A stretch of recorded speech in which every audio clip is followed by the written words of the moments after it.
Thank you all for the opportunity to come talk with you. I'm the new respiratory disease branch chief here at the Division of Microbiology and Infectious Disease at NIH. And in fact, this is my first official presentation for the branch, so it's a real honor to be there. And thank you for giving me the time to talk with you.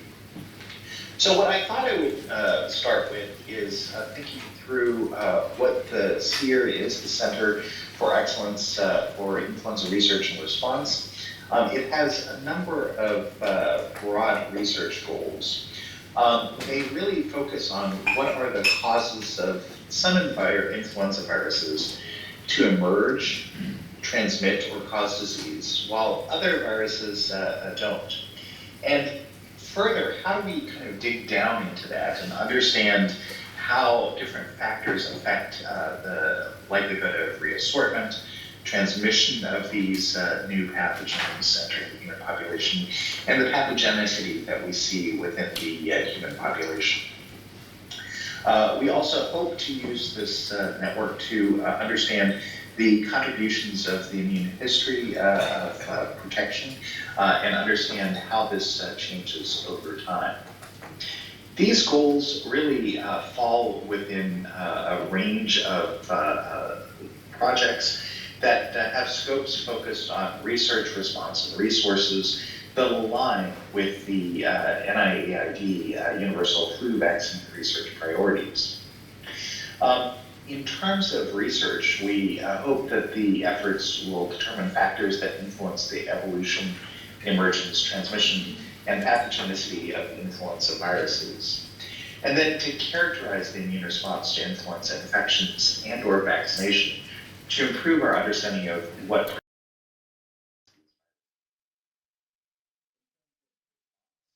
we will want to have this group in place to maintain an international research infrastructure to respond to emerging and endemic influenza.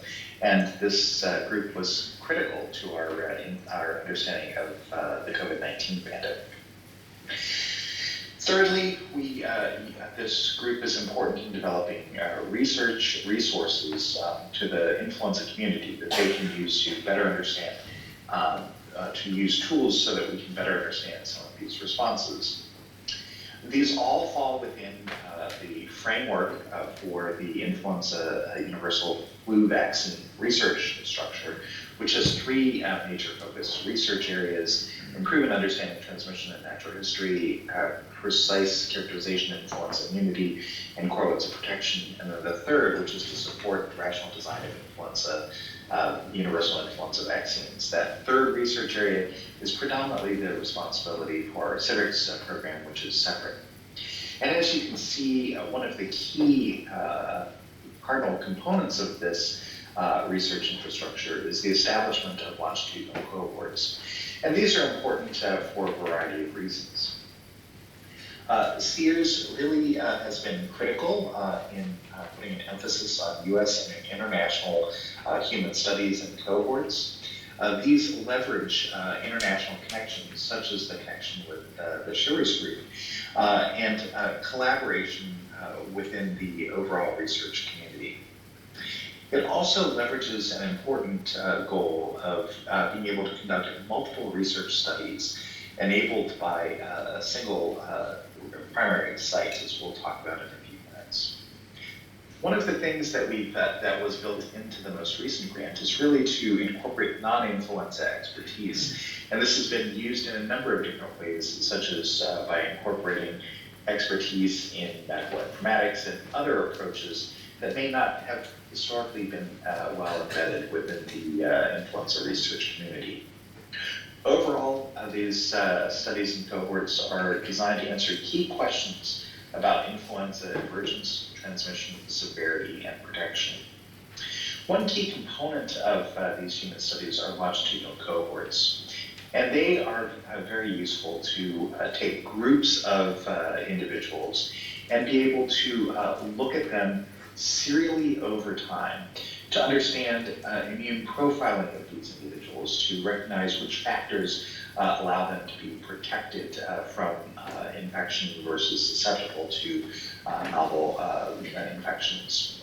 What the role of household transmission are, and again, what are factors that we can use to understand what increases or decreases those risks?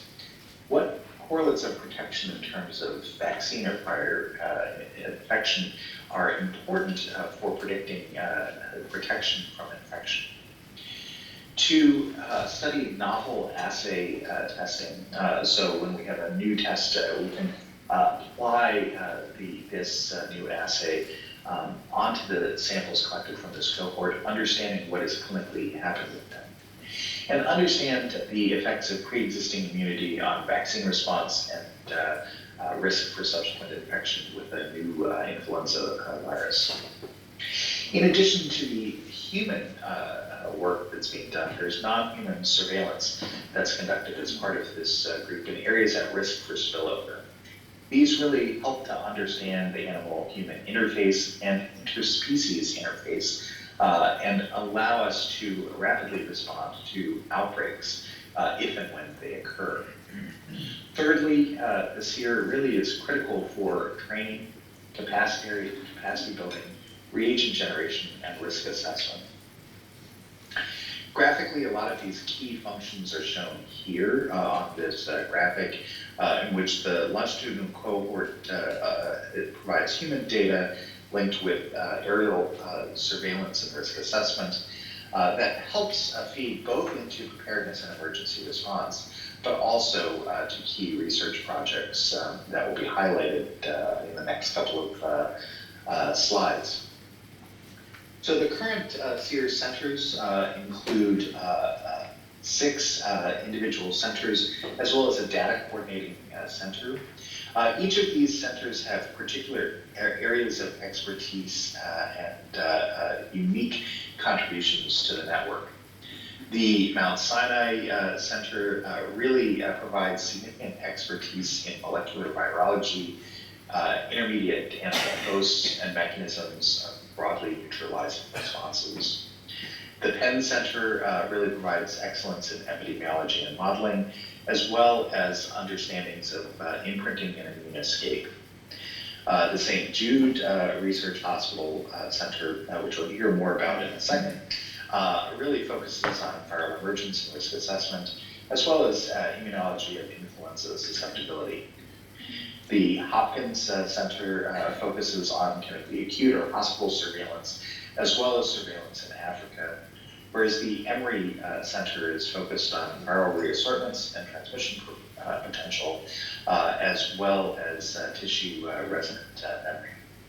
And the University of Georgia really focuses on some unique issues and populations, including indigenous cohorts, pediatric disease severity, and influenza B evolution.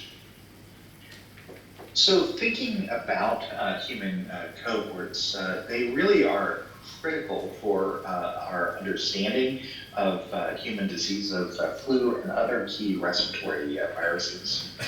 They allow serial virus sampling and isolation, which is helpful not only for understanding what's going on in the patients themselves, but providing samples that can be used as source material for a number of different factors, including assay development, resources for other investigators, and the like.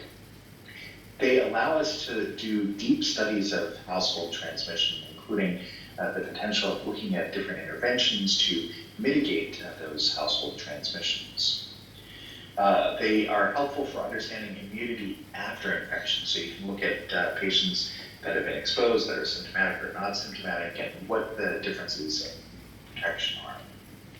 It's an opportunity to also use these cohorts to understand the animal-human interface, particularly when you have longitudinal samples collected of patients that are coming in contact with these potential animal sources of infection. It's an opportunity as well to look at the influenza response to an outbreak, as well as to understand community and occupational transmission over time. Studies linked to vaccines allow us to understand immunity post-vaccination. And of course, these cohorts were quickly pivoted in many settings to really help change our focus on flu to SARS-CoV-2 during the recent COVID pandemic. And really, the impact of SHIVERS within the SEERS and SEER networks really have been immense. They've improved our understanding of circulating influenza viruses, particularly in the Southern Hemisphere. They've helped us to characterize the immune responses following infection and vaccination, and have been really critical for defining epidemiology of influenza and SARS-CoV-2, and have helped us to explore the impact of non-pharmacologic interventions on respiratory viral infections. And we've picked, the team has picked a couple of these key high-impact publications that have come out in the recent past. So it's quite clear that these types of cohorts that have been developed, including the SHIVERS cohort, really are critical for our understanding and preparedness for the management of ongoing and future pandemics related to influenza and other respiratory viruses. Before finishing, I thought I would highlight that we're in the midst of a call for proposals for the SEERS pilot research program.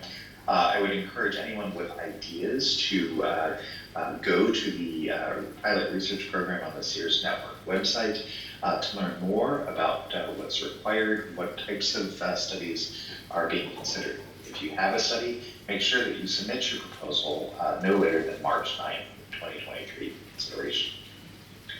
And with that, it's been an honor to chat with you. I'll turn it back over to the host.